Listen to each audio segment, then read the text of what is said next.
చెప్పాలి కదా ఏందమ్మా మీది కూడా పొట్ట మీద ఉన్న వర్షం పోతాను సార్. బోర్ వేయించినాం, బోర్ పడలేదు. 2 లక్షలు అప్పు చేసిర్రు. కొడుకు కోడలు ఊరు వేసుకొని చేస్తామంటారు. ఒక మనవరాలు ఉన్నదని వాళ్ళు చెప్పగానే ఆగిర్రు. వాళ్ళు మొన్న సార్ వచ్చి చూసిండు. నిన్న ఎవరో విలేకరు వాళ్ళు వచ్చిరట.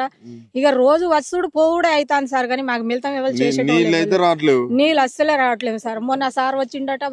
ఈ రాత్రే నీళ్ళు వదులుతా అన్నాడు. ఈ రాత్రి లేదు. మేడం ఒక్క రోజు కూడా వస్తలేదు సార్. మా ఊళ్ళో చూడడానికి సుధా వస్తలేదు. రేవంత్ రెడ్డి పరిపాలన ఏం పరిపాలన అందరికి అర్థమైతలేదా సార్? మేము చెప్పుడే ఉన్నది మీకు అర్థమైతలేదా? అందరికి అట్లనే ఉన్నది. ఆయన వచ్చి ఇప్పుడు 2 సంవత్సరాలు కావస్తుంది కానీ ఒక పావుల పైసలు పని మాకు ఏం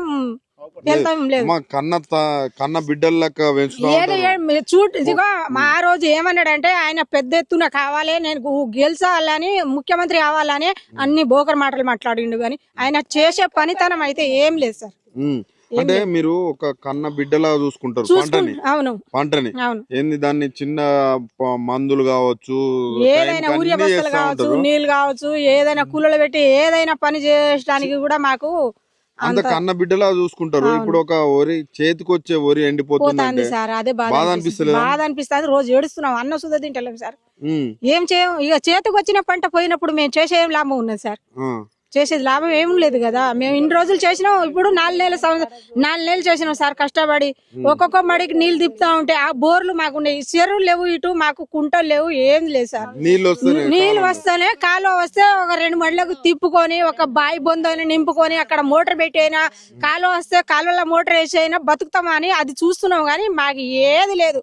కేసీఆర్ ఉన్నప్పుడు అట్లా ఉండే సార్. అప్పుడప్పుడు వచ్చేది నీళ్లు వచ్చేది. ఇప్పుడు ఏమి ఎండిపోలే అంతగా. రైతు బంధు ఇవన్నీ రైతు బంధు ఏడు ఉన్నది సార్. ఇప్పుడు ఇస్తున్నాడు ఇస్తాను సార్. వచ్చి రైతు భరోసా 7,500 మరి ఏది వస్తూనే లేదు మాకు. అసలే లేవా. 7 భరోసా అన్నాడు, అన్ని చెప్పిండు గాని 6 గ్యారెంటీలు అన్నాడు గాని 6 పనులు చేయలే.